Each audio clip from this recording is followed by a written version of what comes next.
Good morning, ladies and gentlemen. Welcome to our podcast, Joints with Jordan and Jamal.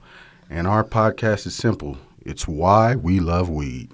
Ooh, you love weed. You love it? Smoke a joint, put on the record player, listen to some King Crimson.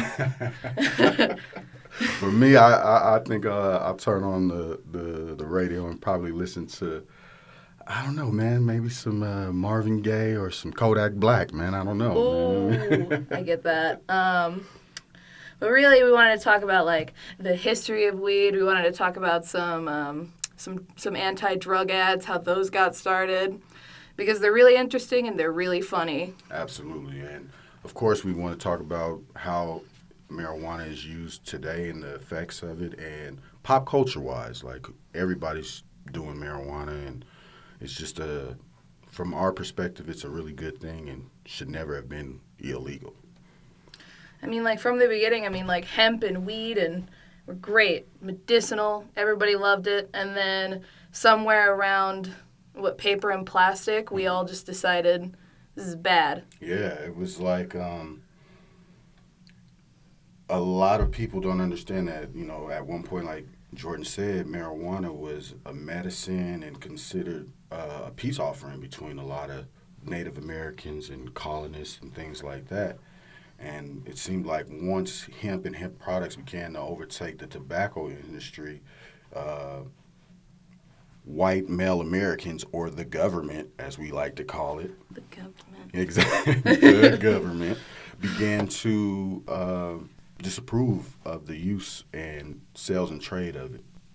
And, this all comes, and then they started stereotyping it, just like, it can't just be everybody smoking weed. It's the lazy Mexican, quote unquote. Mm-hmm. And they started to like make this message that it's like targeting your kids, and like that's like the whole thing of these drug ads is like, these are bad for your kids. Pay attention to your kids. Yes, and it's crazy because those ads pretty much were a way for Native Americans and Mexican immigrants to stop them from making profit off of the use of hemp and hemp products.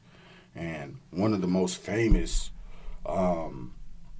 anti-weed ads, you could say, was one called Reefer Madness, which came about in 1937, right after the Marijuana Act. Is that the one where the guy cut his mouth? Yes. Oh my God. Can we talk about that for a little bit? So there's this ad. It starts off with like Billy and his friends are doing whatever, and then they smoked weed, and then they did crimes. Hey, guys, let's smoke some marijuana and commit a lot of felonies. Yeah, and one of them, he's like too high to like open a bottle of beer, so he breaks it, and then he cuts his mouth. Like, this is silly. And then they just continue to get silly. Like, a lot of these are focused on, like, dogs and babies, like, getting mad at you for smoking weed. I mean, it's crazy how people have really put the perception of marijuana as a negative. Yeah. And it's really, in a lot of instances, a positive. And some of those ads, like you said, like this guy was so high, his mouth was bleeding and he didn't care. He just wanted to drink. And then as things went forward, and then Nancy Reagan was in charge of no drugs, they started like having the money to be able to have celebrities. And then there was that ad with Pee Wee Herman where he gets up on the camera and he goes, "This is a key of Coke." And then he starts talking about this Coke as it's the same as weed and drinking, and he's just like, it's ridiculous. And a lot of officers of the law really tried to put into people's minds that the use of marijuana would incite violent crimes or lead to bloodlust or sexual deviancy. And it's just ridiculous, man. Those people who were thinking of that probably never smoked a joint before. Yeah, and they're usually, you can tell because they call it pot. And if they call it pot, that's a cop. Yeah, if they call it pot, that's a cop. He's a narc. Narc. And pretty much just over the next few decades, we saw how the decline of the decriminalization of marijuana happened, largely in part two, because white Americans became they started getting penalties and going to jail for this Marijuana Act. So they softened the penalties and policies regarding marijuana possession.